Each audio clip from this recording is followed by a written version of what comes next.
আসসালামু আলাইকুম এভরিওয়ার্স। আমি আমার নতুন চ্যানেল নতুন আরেকটি ভিডিও নিয়ে আসতেছি। আমার বাসা বাড়িতে পেঁপে বাগানের আবাদ, তারই একটা সুন্দর দৃশ্য আমি আপনাদের সম্মুখে তুলে ধরতেছি।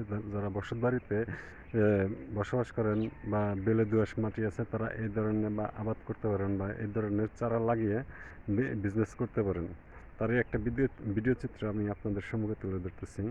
এবং আমার বাড়িতে যে পেঁপে গাছগুলো আছে তারই একটা ভিডিও দেখাবো, এবং কি পরিমাণে পেঁপে আসছে গাছের মধ্যে সেই দৃশ্য দেখলে পরে আপনারা নিজেরাও পেঁপে বাগান তৈরি করার জন্য হবেন। তো কথা না বাড়িয়ে সরাসরি আমার পেঁপে বাগানে বা পেঁপে গাছের ভিডিওটা দেখাচ্ছি। পেঁপে গাছ কীরকম পেঁপে আসছে না আসছে তারই একটা ভিডিও চিত্র আপনাদের সম্মুখে তুলে ধরতেছি।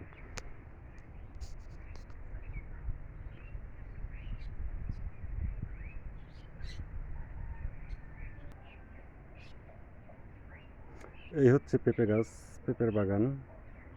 দেখতেই পাচ্ছেন গাছের গোড়ার থেকে পেঁপে ধরছে। হচ্ছে আরেকটা গাছ।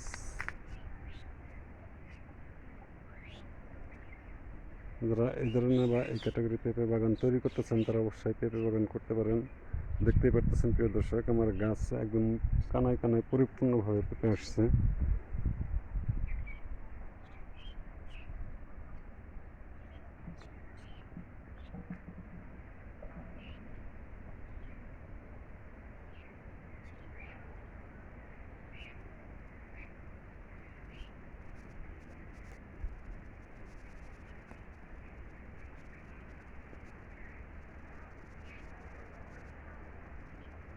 প্রিয় দর্শক, দেখতেই পাচ্ছেন অনেক সুন্দর পেঁপে আসছে বাগান গাছে।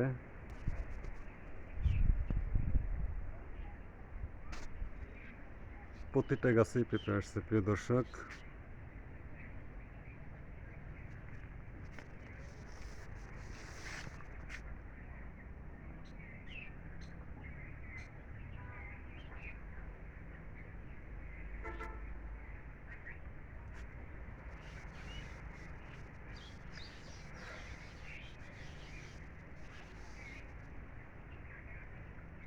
যারা এই ধরনের পেঁপের আবাদ করতে চান বা করতে ইচ্ছুক তারা অবশ্যই পেঁপে গাছ বুনতে পারেন। এবং আমার ছোটো ছোটো গাছেও পেঁপে আসছে অনেক সুন্দর। হচ্ছে চারা গাছ, যদিও জ্বর হয়েছে, জ্বরের কারণে পেঁপের ডালপাল ভেঙে গেছে।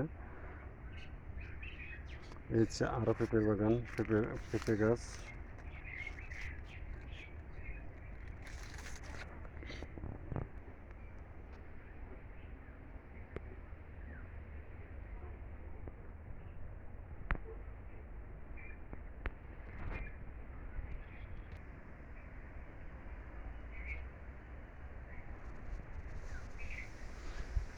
দর্শক, প্রতিটা গাছেই পেঁপে আসছে আমার আল্লাহর রহমতে। তো আমি আমার ভিডিও শেষ প্রান্তে চলে আসছি। যারা আমার চ্যানেলে নতুন, দয়া করে আমার চ্যানেলটা অবশ্যই সাবস্ক্রাইব করে দিবেন, এবং যারা না করছেন তারা অবশ্যই চ্যানেলটা সাবস্ক্রাইব করে দিবেন, এবং পরবর্তীতে এরকম নতুন নতুন ভিডিও তৈরি করে আমি আপনাদের জন্য উপহার দিতে পারি। সেই জন্য লাইক কমেন্ট করবেন, এবং যাতে আমার মনে উৎসাহ জাগে এবং উৎসাহ বাড়ে আপনাদের এরকম নতুন নতুন ভিডিও দেখানোর জন্য।